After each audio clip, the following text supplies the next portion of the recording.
Hello everyone, I'm Rustylarouge, and today I'm here to tell you about some of the most expensive games that I have in my collection.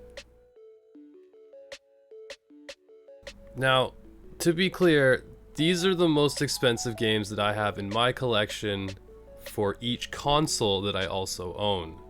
So, there's 18 different consoles I have, and 18 different games we're gonna go over, as well as 2 bonus items if I decide to add them in.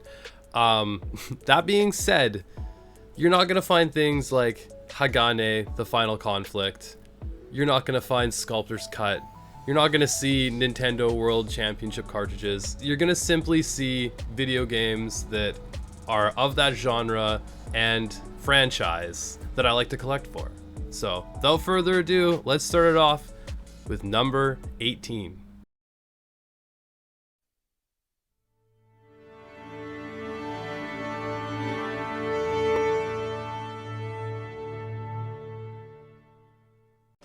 Now, God of War Ghost of Sparta and God of War Chains of Olympus were originally released on the PlayStation Portable, aka PSP. Now, I don't actually own the PSP versions of these games, but on September 13th, 2011, they received a remastered port to the PS3 titled God of War Origins Collection. This game comes in at a value of around $40, complete in box.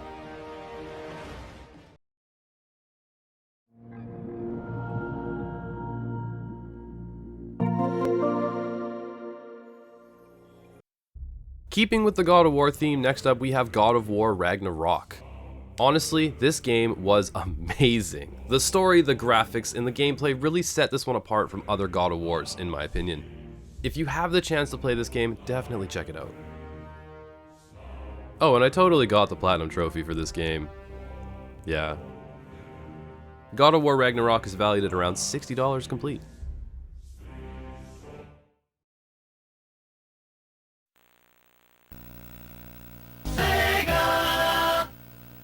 Meet ToeJam and Earl, 2 alien rappers who've crash landed on Earth and they need your help to rebuild their spaceship. Food will restore your health and telephones will help uncover the map. You'll encounter some strange enemies along the way, like hula girls, bees, mad scientists, cupids, this fucking mailbox, I hate this mailbox, and the little devils. Valued at around $60 complete, ToeJam and Earl is one of my favorite video games from when I was a kid.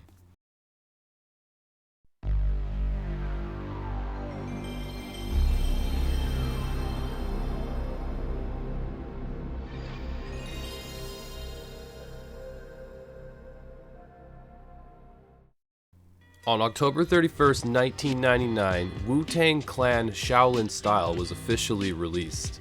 Now, if you're a fan of early 90s hip-hop like I am, you'll know all about this group. You get to play as any of the 9 original artists, including RZA, GZA, Old Dirty Bastard, Inspector Deck, Raekwon, Masta Killa, Ghostface Killa, U-God, and of course Method Man. Now, this is a fighting game where you basically have to get through the 36 chambers in order to get to the end and fight Mongzu. There's some pretty cool, and I mean pretty cool for PS1 graphics, fatalities in this game. Like, just check this out.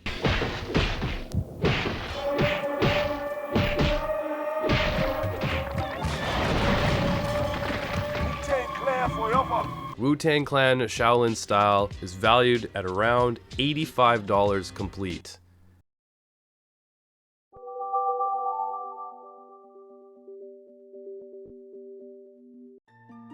Next up is The Legend of Zelda Skyward Sword. I don't have much to say about this one as I actually haven't played it, but it is classified as the beginning of Zelda lore. This is also the only bundled game you will see today, as it came with a gold Zelda themed Wiimote. Valued at around $120, Skyward Sword is one I should probably pick up and actually play.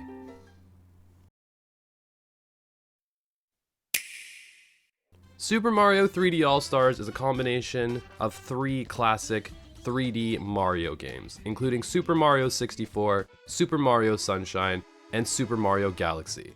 Originally released on September 18th, 2020, it was discontinued on March 31st, 2021, making it no longer available to download. This is one of the very few sealed games in my collection, but I do own the original 3 releases as well. 3D AllStars is valued around $125 sealed.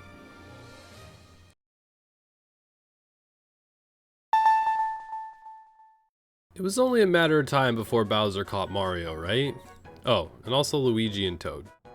Enter Super Princess Peach! With everyone captured, it's up to her to save the kingdom. Now this is one of those games that I own mainly because it's part of the Mario franchise, but hey, you get to play as Peach. Using her trusty umbrella parry and her 4 emotions, joy, rage, gloom, and calm, it will help you traverse through the levels, collecting puzzle pieces and hidden toads along the way. Valued at around $145, Super Princess Peach is the most expensive DS game that I own.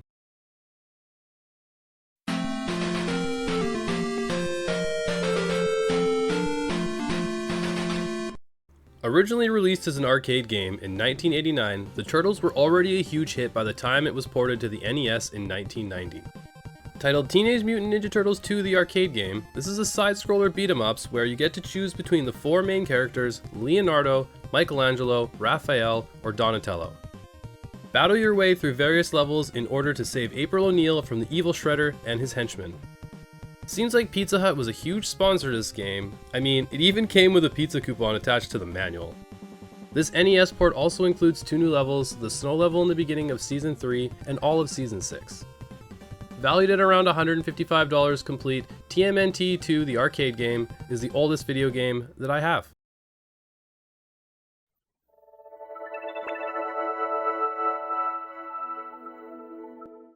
Next up, we have Dragon Ball Fusions on the Nintendo 3DS.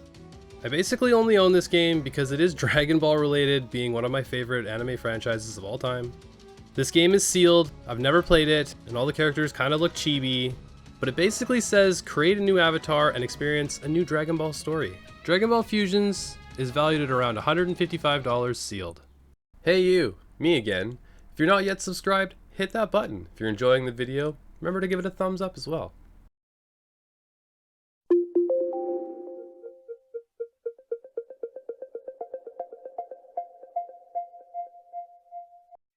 Wario has come a long way since debuting as the final boss in Super Mario World 2 6 Golden Coins. But yo, we aren't talking about that game. This is Game & Wario. Released March 28th, 2013, this is the first and only Wario game to appear on the Wii U. With 16 mini-games and a story mode, it's very much a party game, kinda like the Mario Party series, that makes using the Wii U pad actually kinda fun. Game & Wario is valued at around $160, complete in box.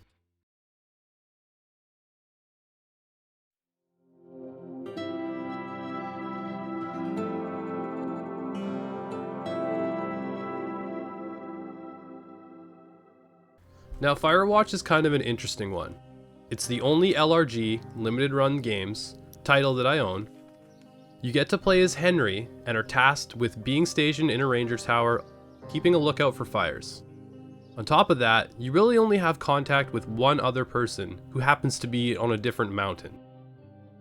You will end up building a special bond with this person over the tail of the story, but I'll let you get into it if you're gonna play it. This is very much a Telltale style game, but the story, art style, and character development are absolutely amazing.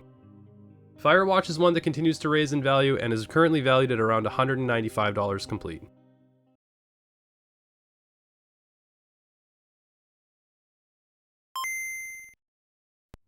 It's finally Kirby's time to shine! With Kirby Block Ball on Game Boy?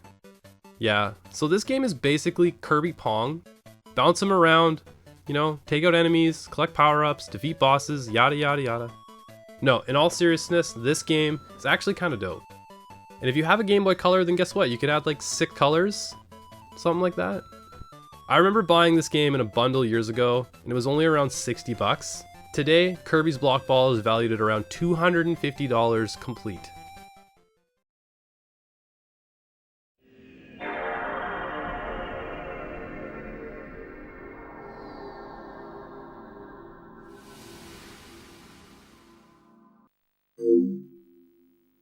And now I give you one of the most expensive Dragon Ball games out there. Dragon Ball Z Budokai Tenkaichi 3! On the PS2. Featuring 98 characters in 161 forms, this game had the largest selectable roster in a fighting game at the time of its release. From heroes to villains, I'm sure you'll find some of your favorites here to play. Released on November 13th, 2007, This is another game that I paid less than $100 for. Dragon Ball Z Budokai Tenkaichi 3 is valued at around $250 complete.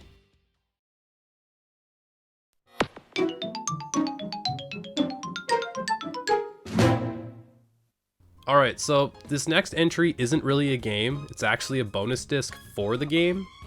Pokemon Colosseum was originally released on March 24th, 2004, but with pre-orders of the game, customers received a bonus disc that contained trailers for the game and the film Pokemon Jirachi Wishmaker. The North American disc also contained the exclusive Pokemon Jirachi that can be downloaded to the player's copy of Ruby or Sapphire, making this Pokemon able to be shiny hunted, and then traded to your copy of either Ruby or Sapphire. Pokemon Colosseum bonus disc is valued at around $275 complete.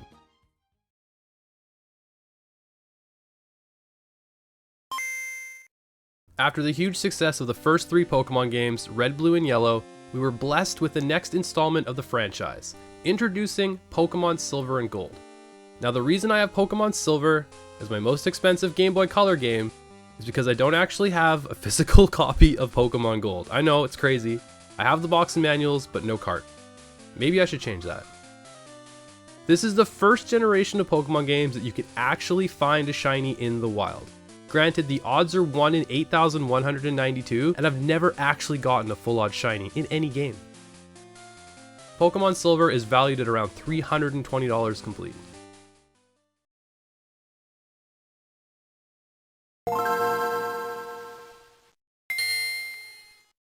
Okay, so were you surprised that another Pokemon game made this list? Yeah, no, me neither. These games seem to be only increasing in value every year. With that, I give you Pokemon Ruby, the 3rd generation of Pokemon games including Ruby, Sapphire, and my personal favorite, Emerald. Generation 3 also added abilities, double battles, and even an event e-reader card called the Eon Ticket, allowing you to shiny hunt for either Latios or Latias, depending on which version you own. Pokemon Ruby is valued at around $400 complete.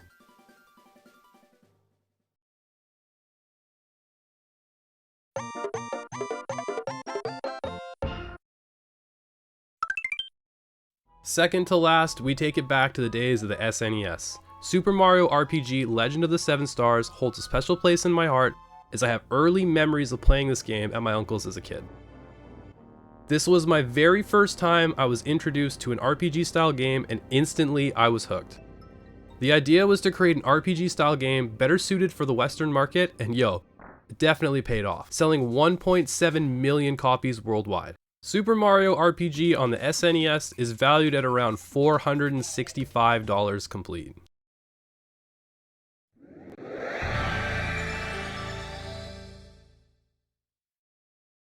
Ah, the N64. This is where my love for gaming really started to flourish. The good days of going up to a Blockbuster with my paper route money to rent a video game and grab some snacks, I'll never forget those days. Released by Atlas on March 1st, 1999, it's Mario Kart, but with snowboards. I give you Snowboard Kids 2. And if you've ever played either of these titles, you know how frustrating the lift gates can be. Bruh. With a value of $510, roughly, I give you the most expensive game in my collection. There it is, the most expensive game that I own in my collection. Now that's just the most expensive game. I know I said there was going to be bonus items, but 2 things. If you have any of these games, comment in the comments down below, let me know you have them as well. And if you'd be interested in seeing something to do with the collector's editions that I own, let me know as well. Thank you so much everyone for watching. I'll see you in the next one.